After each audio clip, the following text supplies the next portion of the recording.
It's Friday here. We're having a really interesting discussion about time looping.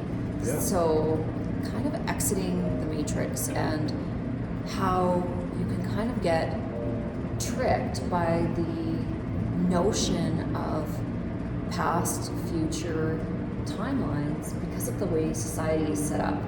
And so we just kind of wanted to come on here and make a little bit of a video because we were having quite a deep discussion about this. So Tegan, explain a little bit of your insight, because I thought it was sort of brilliant. Yeah, so talking about it this morning, we were just kind of discussing, I was doing a little bit of microdosing treatment, and I kind of had a theory when I was doing it.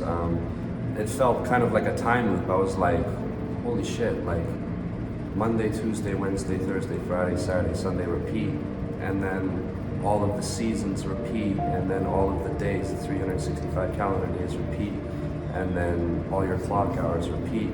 And then I was just thinking of like when I was traveling and stuff, and as I was explaining to Barb, like all of these crazy things were happening, unexplainable people that I was meeting in situations and stuff like that. But we kind of forgot that time existed without even knowing. Like we obviously stopped keeping track of the days and what time it was and stuff like that.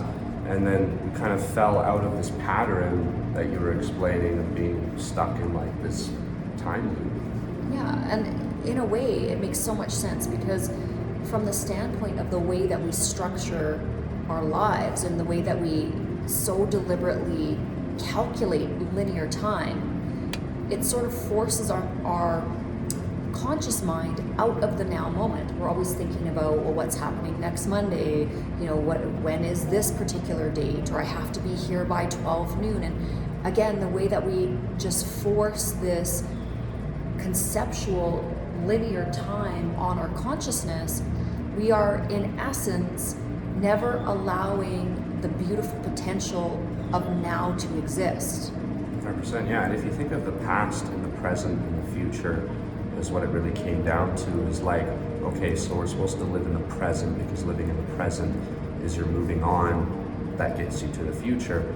But since we know what's going to happen and we're living in this time loop, there's no such thing as the future. We're almost living in the past every single day of our lives because it's repeating itself over and over and over again. There's no new day after Sunday, you know.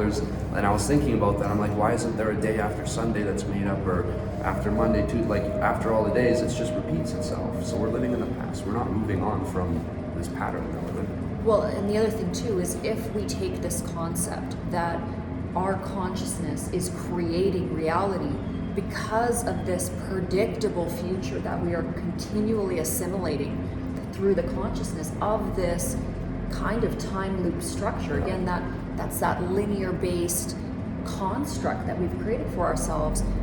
We are forcing these time loops, and hence the discussion of, or the concept of, the matrix, and being trapped within that matrix system is, you know, we have to get into almost that 0 point energy where we are not bound by time or the constraints of time or the construct of that societal. Well, that's kind of what it came down to, is like, okay, what does this mean?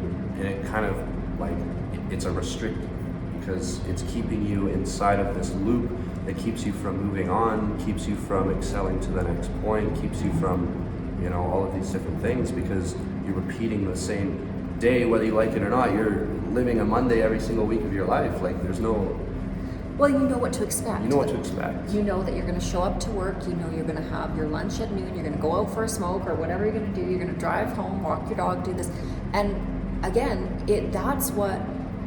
that is what sucks the joy out of existence, is the hyper-constructed nature that we've created in our human species. Like we're so boxed in that, and we're so almost forced into this robotic system that how can joy even, you know, exist, because we make no time for it. Yeah, and then knowing what's going to happen is kind of the biggest setup for like depression, whatever it is, because in life, you're not supposed to know what happens next. That's the wonderful thing about it. If we knew when we were going to die, if we knew everything that was going to happen next, it would be pretty sad, and a lot of people would probably be pretty, depressed and stuff like that. That's where we get our wonders. That's where we experience things. That's where we become ourselves, is learning and experiencing new things. So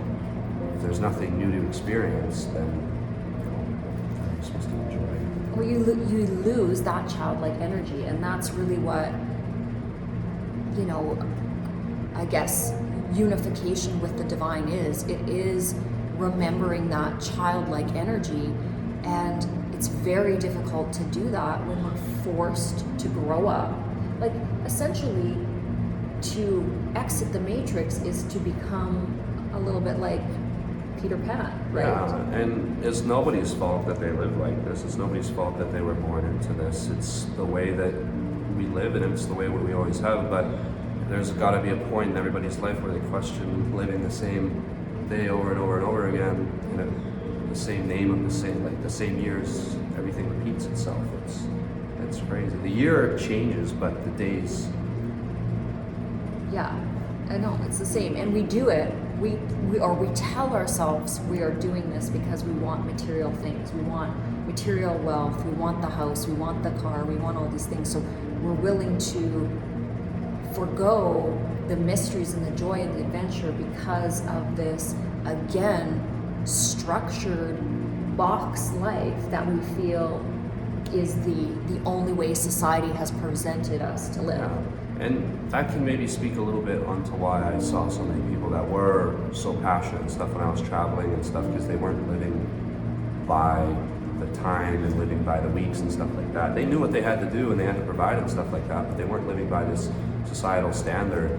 And then the materialistic thing obviously wasn't huge for them, so they just had all this passion and joy and experiencing of new things because it wasn't expected. They didn't know what was going to happen next.